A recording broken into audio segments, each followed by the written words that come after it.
નમસ્કાર, આપ જોઈ રહ્યા છો ન્યૂઝ 18 ગુજરાતી અને હું છું લુબના ખાન। મહત્વપૂર્ણ સમાચાર મહારાષ્ટ્રથી। સીએમ ઉદ્ધવ ઠાકરે રાજ્યપાલને પત્ર લખશે।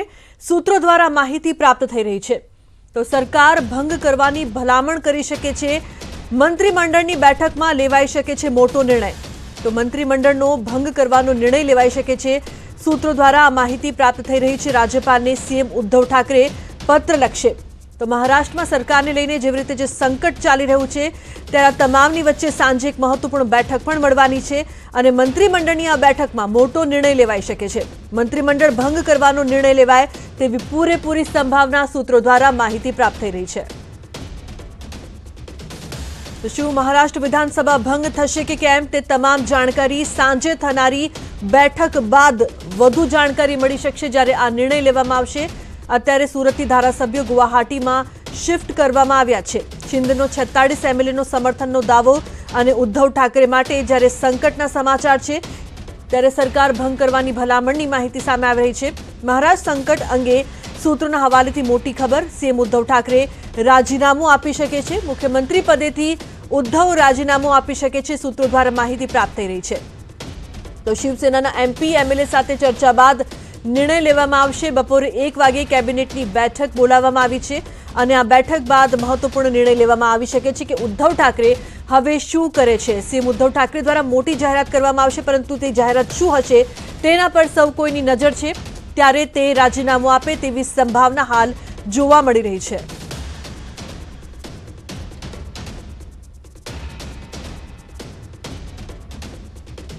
तो एमपी एमएलए साथे चर्चा बाद तेओ निर्णय लेशे। सीएम उद्धव ठाकरे शुं जाहेरात करे छे तेनी जानकारी बपोरे 1 वागेनी केबिनेटनी बैठक बाद सामे आवशे के शुं महाराष्ट्र विधानसभा भंग थाय छे के केम।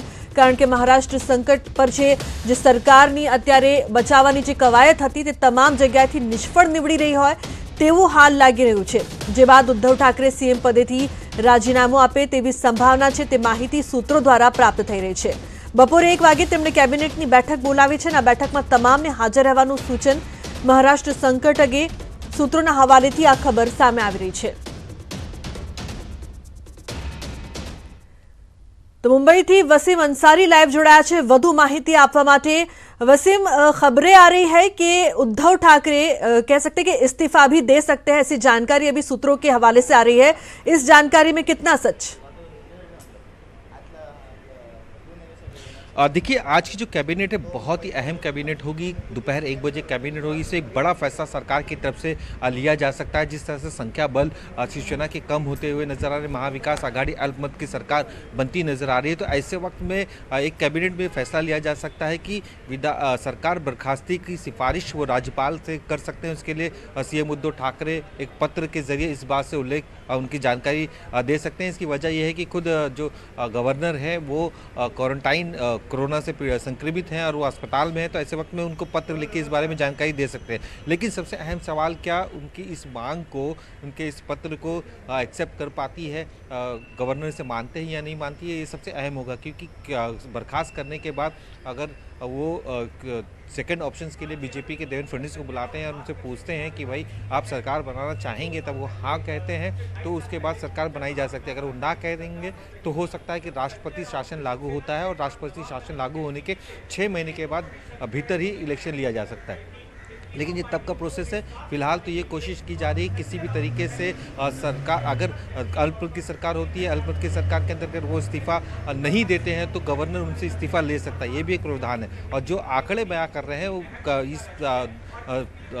इस पे गौर करें तो शिवसेना के पास काफ़ी कम विधायक बचे हैं। तो ऐसे वक्त में शिवसेना की तरफ से उद्धव ठाकरे अपना फैसला लेते हुए आज वो इस्तीफा दे सकते हैं, इस तरह की उम्मीद जताई जा रही है। जो कैबिनेट होगी, इस कैबिनेट पे बड़ा फैसला लिया जा सकता है, मंत्रियों से चर्चा की जा सकती है। साथ ही जो दोपहर में बैठक होगी शरद पवार के साथ, एक कमलनाथ के साथ, उनके साथ भी चर्चा की जाएगी। अभी उनके जो शिवसेना के जो दूसरे नेता है अनिल देसाई, अनिल परब, इनके साथ शिवसेना के उद्धव ठाकरे की बैठक चल रही है वर्षा बंगलो पे, और एक रणनीति तय की जा रही है कि किस तरह से वो इस्तीफा दे या फिर सरकार बर्खास्त करे, फिर से चुनाव की कोशिश की जा रही है। लेकिन ऐसा बहुत ही मुश्किल नज़र आ रहा है कि फिर से चुनाव होगा। हो सकता है कि आने वाले दिनों में अगर ये बर्खास्त होती है तो बीजेपी को सरकार बनाने के लिए आमंत्रित किया जा सकता है। ये अगला प्रोसेस है। लेकिन फिलहाल सभी की नज़रें टिकी हुई है कि उद्धव ठाकरे क्या फैसला लेते हैं। जी बिल्कुल वसीम, वर्षा में कह सकते हैं कि अभी जो बैठकों का सिलसिला चल रहा है और शिवसेना के लिए ये कह सकते हैं कि बहुत ही कठिन घड़ी है।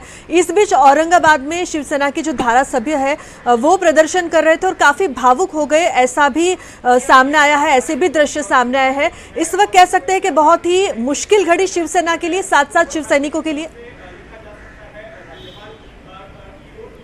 इस वक्त तो उद्धव ठाकरे के लिए सबसे मुश्किल घड़ी है, क्योंकि इस वक्त उनके सामने दो चुनौती है, एक तो सरकार बचाना, दूसरी शिवसेना बचाना। और यहाँ पे वो दोनों में विफल होते हुए नजर आ रहे हैं। एक तरफ सरकार में अल्पमत की सरकार होती हुई नजर आ रही है, दूसरी तरफ जिस तरह से जो विधायकों की जो संख्या है वो एकनाथ शिंदे के साथ जाती हुई नजर आ रही है। ऐसे में पार्टी पे भी वो क्लेम कर सकते हैं कि शिवसेना ये है, ऐसी भी एक चीज़ें सामने आ सकती है। तो अब उनके लिए मुश्किलों का दौर शुरू है। और जहाँ तक लोगों की बात करें तो कई बड़े नेता जब उनके साथ है और कई जगह पे जो आंदोलन हो रहे हैं वहाँ पे थोड़े से भावनात्मक आंदोलन ज़रूर हो रहे हैं, क्योंकि शिव सैनिकों में इस बात को अब तक हजम नहीं कर पाए कि एकनाथ शिंदे जो सालों तक कहीं ना कहीं शिवसेना के लिए संकट मोचन थे, अब उन्हीं की वजह से आज पार्टी खत्म होने के कगार पे नज़र आ रही है, सरकार गिरने के कगार पे नज़र आ रही है। तो ये कहीं ना कहीं भावनाओं से ज़रूर जुड़ा हुआ है, लेकिन एक्शन का हमेशा रिएक्शन देखने को मिला है शिवसेना की तरफ से। अब जिस तरह से मनाने की कोशिश एकनाथ शिंदे की जा रही थी, अब वो नहीं मानते हैं तो आगे की प्लानिंग क्या होगी। लेकिन ये दौर खास करके उद्धव ठाकरे के लिए काफ़ी मुश्किल भरा दौर है। और ऐसे में जब वो पिछले कुछ दिनों से बीमार भी थे, इसके बाद वो कमबैक करते हैं, सरकारी कामकाज में इंटरफेयर करते हैं, उसका शुरुआत करते हैं। और जिस तरह से एमएलसी के चुनाव हुआ था, एक दिन पहले ही उन्होंने अपने नेताओं के बीच में कहा था कि अब हमारे बीच में कोई गद्दार नहीं बचा। और महज 24 घंटे के अंदर एकनाथ शिंदे इस पूरी पार्टी के इतने विधायकों को लेकर चले जाते हैं। तो एक बड़ा सदमा भी है खास करके उद्धव ठाकरे के लिए। अब इस पूरे रणनीति कैसे तय करते हैं, किस तरह से निकालते हैं और आगे किस तरह से अपने वजूद को बचाए रखते हैं, इस पर सभी की निगाहें टिकी है। लेकिन आज का दिन काफ़ी अहम है, हो सकता है कि देर शाम तक या दोपहर के बाद एक बड़ा फैसला उद्धव ठाकरे की तरफ से किया जा सकता है। जी बिल्कुल वसीम, महाराष्ट्र में विधानसभा भंग हो जाए ऐसी पूरी अभी संभावना है, वो दिख रही है। क्या लग रहा है सूत्रों से जो अलग अलग जानकारियां प्राप्त हो रही है, ये जो बैठक है, इस बैठक के बाद प्रैक्टिकली, थ्योरिकली और राजकीय गणित अगर देखा जाए तो उद्धव ठाकरे क्या कर सकते हैं? देखिए, उद्धव ठाकरे की सबसे बड़ी प्रयास है कि किसी तरह से पहले शिवसेना बचाई जाए, दूसरा इस तरह से सरकार में किसी तरह की कोई बदनामी ना हो, उसका भी ख्याल रखते हुए इनकी कोशिश ये होगी कि एक बर्खास्त का जो लेटर है सरकार बर्खास्त करने का, वो खुद अपनी तरफ से, पार्टी की तरफ से, मंत्रिमंडल की तरफ से राज्यपाल को सौंपें, ताकि ये बताया जा सके कि अल्पमत होने के बाद हमने इस्तीफा दिया है। अगर अल्पमत होने के बाद ये इस्तीफा नहीं देते तो एक प्रावधान ये है कि राज्यपाल उनसे इस्तीफा मांग सकता है। और साथ ही दूसरा प्रोसेस है, अगर बर्खास्त पे उनको सरकार बर्खास्त करना है, ये राज्यपाल का निर्णय होगा। अगर उनको लगता है कि सरकार बर्खास्त करना चाहिए, फिर से चुनाव करना चाहिए, तो एक प्रोसेस वो होगा कि बर्खास्त करने के बाद राष्ट्रपति शासन लागू होगा, उसके 6 महीने के बाद जो नॉर्मल चुनाव होते हैं उसी हिसाब से चुनाव हो सकते हैं। लेकिन ऐसा नज़र यहाँ पे आना मुश्किल है, क्योंकि बीजेपी यहाँ राज्य की सबसे बड़ी पार्टी है, 106 विधायक उनके थे। तो ऐसे वक्त में देवेंद्र फडणवीस को बुलाया जाएगा, देवेंद्र फडणवीस से पूछा जाएगा कि इस तरह की नौबत है, अगर वो कहते हैं कि हम सरकार बनाना चाहते हैं, दावा करते हैं, तो उन्हें मौका दिया जाएगा। अगर देवेंद्र फडणवीस से कहते हैं कि हम सरकार नहीं बनाना चाहते हैं, तो चुनाव की तरफ जाता है। तो ये बहुत ही मुश्किल है कि फिर से दोबारा चुनाव होंगे, इस तरह की जो कयास लगाया जा रहा है, इसमें काफ़ी मुश्किल नज़र आ रहा है। और जिस तरह से बीजेपी की लगातार बैठकों का दौर सिलसिला शुरू है और जिस तरह से केंद्रीय नेतृत्व है उनकी बारीकी से नज़र बनी हुई है, तो ये कहना मुश्किल है कि वो बर्खास्त होने के बाद वो चुनाव के सामने जाएंगी। पूरी तरीके से बीजेपी इस बात को लेकर तैयार भी है। उन्होंने अपने विधायकों को, जो हमारे सूत्र बता रहे हैं, सभी विधायकों को आदेश भी दे दिया, जब भी कहा जाएगा मुंबई पहुँच है, सभी को टच में लेने की कोशिश की कह दिया गया है। और जो अपोजिशंस में कभी सत्ता में रहने के बाद जो अपोजिशन से दूरियां बना के रखे थे इंडिपेंडेंट एमएलए ने, वो भी अब बीजेपी के पास आना शुरू हो चुका है। तो कई जो विधायक हैं उन्हें बाकायदा फिर से असम की तरफ भेजा जा रहा है और वहाँ पे उनके साथ एक लिस्ट बनाई जा रही है कि कितने शिवसेना के विधायक हैं, कितने इंडिपेंडेंट विधायक हैं और कितनी छोटी पार्टियों के नेता उनके साथ जुड़े, उन सब का एक पत्र बनाया जाएगा। उसके बाद वो राज्य सरकार को, गवर्नर को भेजा जाएगा कि अब इनके हमें सरकार पे भरोसा नहीं है। तब जाके कहीं ना कहीं बात का खुलासा हो पाएगा कि सरकार अब अल्पमत की सरकार हो चुकी है और इसके बाद का जो निर्णय है वो गवर्नर को लेना होगा। जी बिल्कुल वसीम, किसी भी पार्टी के साथ जब ऐसा होता है कि अंदर ही अंदर अगर कोई धारासभ्य या बड़े नेता होते हैं उनमें असंतुष्टि होती तो खामियाजा कहीं ना कहीं पार्टी को भुगतना पड़ता है। और शिवसेना एक ऐसी पार्टी रह चुकी है जिसका महाराष्ट्र में दबदबा है। एकनाथ शिंदे एक ऐसे नेता रह चुके हैं कि जो बहुत ही भरोसे के नेता कहलाते थे। उद्धव ठाकरे के भी बहुत ही करीबी उन्हें माना जाता था। उनका कहना था कि शिवसेना के जो लोग हैं उन्हें साइडलाइन किया जा रहा है, साथ में हिंदुत्व का मुद्दा है, उससे कहीं ना कहीं शिवसेना अलग हो रही है। क्या सिर्फ ये एक ही मुद्दा है, सिर्फ एक ही रीजन है कि जिसकी वजह से एकनाथ शिंदे जो बहुत ही वफादार कहे जाते थे उन्होंने किनारा कर लिया शिवसेना से?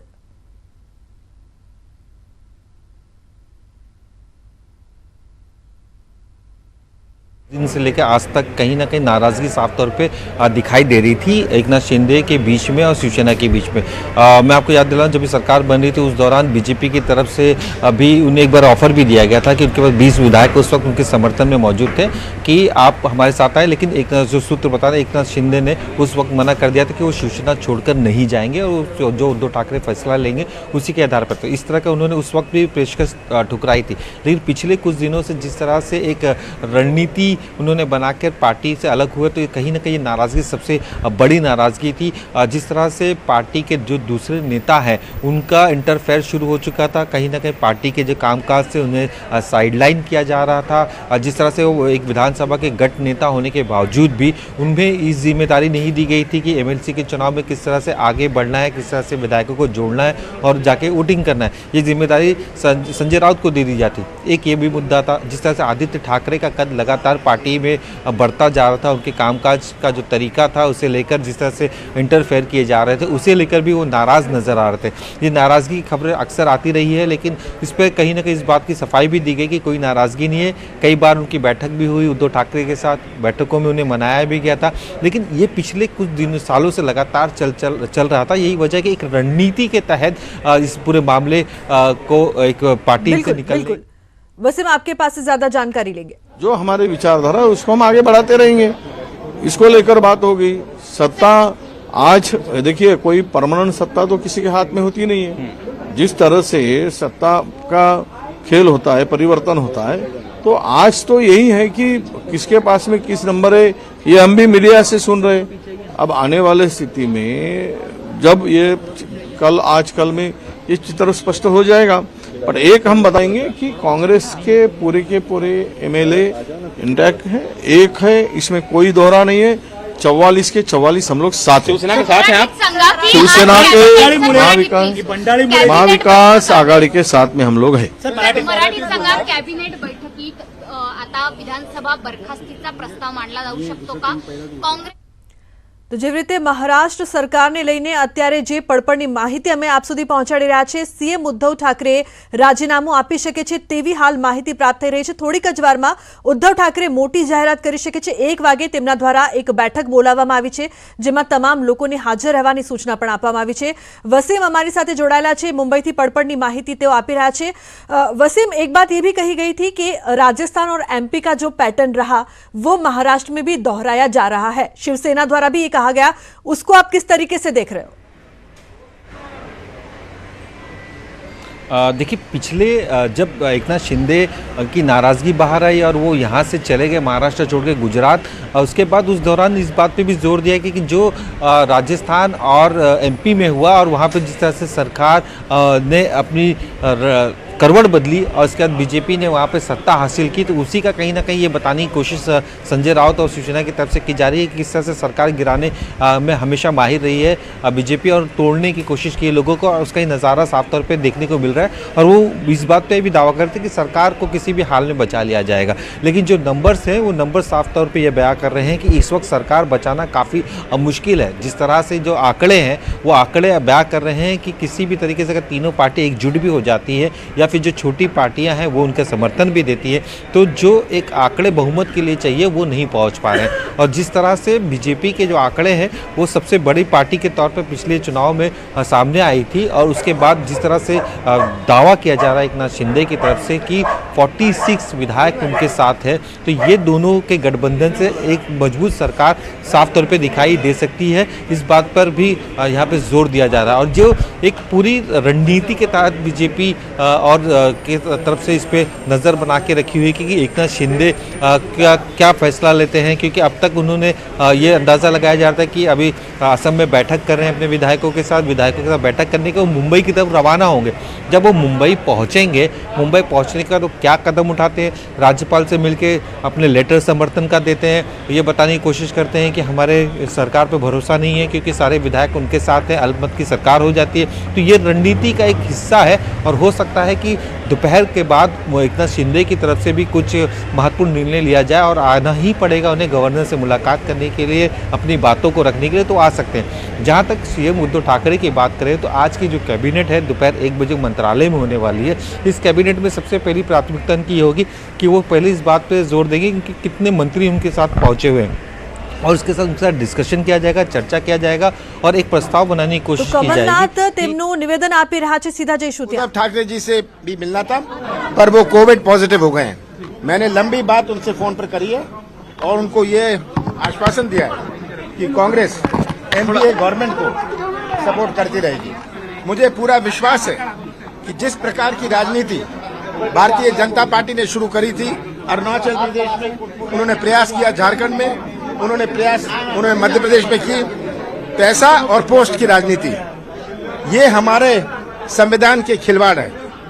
और सब जो आज विरोध कर रहे हैं, मैं उनको एक ही बात कहना चाहता हूं कि कल के बाद परसों भी आता है। मैंने ये सब बहुत देखा हुआ है, और मुझे पूरा यकीन है कि उद्धव ठाकरे जी के नेतृत्व में शिवसेना में फिर से एकता बनी रही।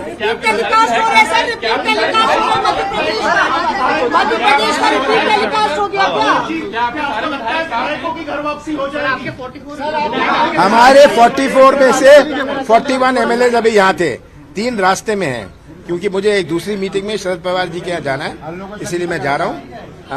उद्धव ठाकरे जी से भी मीटिंग थी, पर उनको कोविड पॉजिटिव हो गया, इसलिए मैं उनसे नहीं मिलने जा रहा।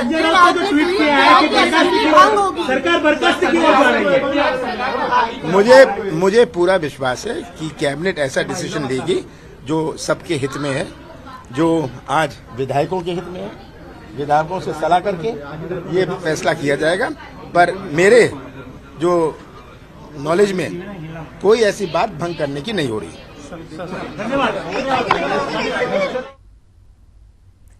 તો કમલનાથ દ્વારા પ્રતિક્રિયા આપવામાં આવી છે કે તેઓ ઉદ્ધવ ઠાકરેને મળવા માટે જઈ રહ્યા હતા, પરંતુ મળી ન શક્યા કારણ કે તેઓ કોવિડ પોઝિટિવ આવ્યા છે। અને જે પ્રકારની રાજનીતિ અત્યારે થઈ રહી છે, જે પેટર્ન મધ્યપ્રદેશમાં કરવામાં આવ્યો હતો તે જ પેટર્ન મહારાષ્ટ્રમાં પણ કરવામાં આવી રહ્યો છે। કાલ પછી પરમ દિવસ પણ આવશે તેવું કમલનાથે કહ્યું છે। ઉદ્ધવ ઠાકરે કોરોના પોઝિટિવ આવ્યાની જાણકારી પણ કમલનાથે આપી છે। તેઓ તેમને મળવા માટે પહોંચ્યા હતા, પરંતુ તે કોવિડ પોઝિટિવ હોવાને કારણે તે મળી શક્યા ન હતા। સાથે તેમણે આશા વ્યક્ત કરી કે કાલ બાદ પરમ દિવસ આવે છે એટલે શિવસેના જે છે તે ઉદ્ધવ ઠાકરેની આગેવાનીમાં સારા દિવસો પણ જોશે। પરંતુ સત્ય એ પણ કે અત્યારે મહારાષ્ટ્રના રાજકારણમાં જે ઉથલપાથલ ચાલી રહી છે તે અંગે હવે શું નિર્ણય લેવામાં આવે છે તેના પર સૌ કોઈની નજર। આ તમામની વચ્ચે કમલનાથ દ્વારા માહિતી આપવામાં આવી છે કે ઉદ્ધવ ઠાકરે કોરોના પોઝિટિવ આવ્યા છે।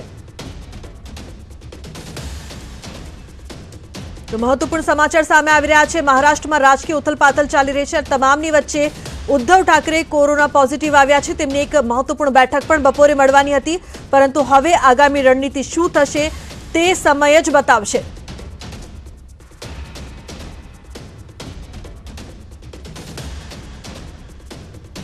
તો કાલ પછી પરમ દિવસ પણ આવશે તેવું કમલનાથ કહી રહ્યા છે। કમલનાથ ઉદ્ધવ ઠાકરેને મળવા જઈ રહ્યા હતા, પરંતુ તે સમયે માહિતી સામે આવી કે ઉદ્ધવ ઠાકરે કોરોના પોઝિટિવ આવી ચૂક્યા છે, જેના કારણે કમલનાથ તેમને મળી શક્યા ન હતા। સાથે તેઓ શરદ પવારને પણ મળવા જશે તેવી વાત કમલનાથ દ્વારા કહેવામાં આવી છે। કમલનાથે એ પણ કહ્યું કે જેવી રીતે રાજકારણ ચાલી રહ્યું છે, પાર્ટીની જે ઉથલપુથલ છે તેની પાછળનું કારણ શક્તિ છે। જે શક્તિની સાથે મધ્યપ્રદેશમાં જે પેટર્નની સાથે સત્તા બદલવાનો પ્રયાસ કરવામાં આવ્યો તે જ પ્રયાસ મહારાષ્ટ્રમાં પણ કરવામાં આવ્યો છે। પરંતુ મને આશા છે કે મહારાષ્ટ્રમાં ઉદ્ધવ ઠાકરેની આગેવાનીમાં સારા દિવસો પણ આવશે. તો મહારાષ્ટ્રના વધુ એક એમએલએ નોટ રીચેબલ હોવાની પણ માહિતી અત્યારે સામે આવી રહી છે. નાંદેડના એમએલએ બાલાજી કલ્યાણકર સંપર્ક વિહોણા થયા છે. સવારથી વધુ એક ધારાસભ્ય સંપર્ક વિહોણા થયા છે. ગઈકાલથી મહારાષ્ટ્રનું રાજકારણ જેવી રીતે ગરમાઈ રહ્યું છે, એક બાદ એક જે એમએલએ છે તે સંપર્ક વિહોણા થઈ રહ્યા છે, ત્યારે હવે નાંદેડના એમએલએ બાલાજી સંપર્ક વિહોણા થઈ ચૂક્યા છે. તેમનો ફોન સતત નોટ રીચેબલ આવી રહ્યો છે. શિંદેના સમર્થક ધારાસભ્યોમાં ફરી એકવાર વધારો કહી શકાય. નાંદેડ એમએલએ બાલાજી કલ્યાણકર સંપર્ક વિહોણા થઈ ચૂક્યા છે. સવારથી તેમનો સંપર્ક કરવામાં પ્રયાસ કરવામાં આવી રહ્યો છે, પરંતુ તેમનો ફોન નોટ રીચેબલ. તો શિંદે દ્વારા જેવી રીતે દાવો કરવામાં આવ્યો હતો કે તેમના જે સમર્થકો છે તે વધી રહ્યા છે, અને તે બાદ એક શિવસેનાના જે સમર્થકો છે તે પણ સંપર્ક વિહોણા થઈ રહ્યા છે. વધુ એક સંપર્ક વિહોણા થયા છે શિંદેના સમર્થક કહી શકાય. એક એમએલએ બાલાજી કલ્યાણકર સંપર્ક વિહોણા થઈ ચૂક્યા છે. સવારથી તેમનો ફોન નોટ રીચેબલ આવી રહ્યો છે. તો મહારાષ્ટ્રના રાજકારણમાં જેવી રીતે હવે જે સરકાર છે, મહારાષ્ટ્ર વિધાનસભા છે, તે ભંગ થવાને આરે છે, અને તે તમામની વચ્ચે એક બાદ એક શિવસેનાના ધારાસભ્યો શિવસેનાનો હાથ છોડી રહ્યા હોય તેવું અહીંયા લાગી રહ્યું છે. સુરતથી જે તમામ ધારાસભ્યો હતા તે ગુવાહાટી શિફ્ટ થઈ ચૂક્યા છે, અને આજે એક મહત્વપૂર્ણ બેઠક ઉદ્ધવ ઠાકરેની જે મળવાની હતી તે બેઠક હવે મળશે કે કેમ તેના પર સવાલો. ये जो आमदार चुन के आए हैं, इनको सब शिव सैनिकों ने और पदाधिकारियों ने और मतदारों ने, वोटर्स ने एक निष्ठा से उनको चुन के दिया है. आज उन्होंने उनकी निष्ठा बीत दी है. उन्होंने इन गद्दारों का हम हमारी भाषा में निषेध करते हैं. इन गद्दारों को कड़ी से कड़ी सजा दी जाए और इन गद्दारों को पक्ष में से हकाल पट्टी की जाए. इनका हम निषेध व्यक्त करते हैं. आज एक शिव सैनिक उनसे ज्यादा श्रीमंत हो गए, उनसे ज्यादा धनवान हो गए. તો મહારાષ્ટ્રના રાજકીય સંકટની પડપડની માહિતી